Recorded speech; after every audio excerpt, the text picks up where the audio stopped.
একটা সময় ছিল আমি প্রতিদিন ঘুম ভাঙাতাম একটা কষ্ট নিয়ে। যে মানুষটা ছিল সবচেয়ে আপন, সে একদিন হুট করেই চলে গেল। না কোনো বিদায়, না কোনো কথা, শুধু রেখে গেল একটা ফাঁকা বুক। প্রথম দিকে কিছুই ভালো লাগতো না। দেয়ালের দিকে তাকিয়ে সময় পার করতাম। বন্ধুরা বলতো, ভুলে যা, সময় সব ঠিক করে দেয়। কিন্তু আমি বুঝেছিলাম সময় কিছুই ঠিক করে না, নিজেকেই ঠিক হতে হয়। একদিন আয়নার সামনে দাঁড়িয়ে নিজেকেই বললাম, এই কষ্টটা আর ধরে রাখা যাবে না, এগিয়ে যেতে হবে। তখন থেকেই শুরু করলাম একটা নতুন সকাল, একটা নতুন আমি।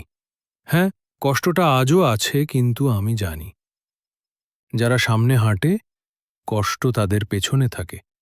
তাই বন্ধুরা, চল, থেমে থাকব না আর, এগিয়ে যেতে হবে। কারণ কষ্টকে আঁকড়ে ধরা যায় না।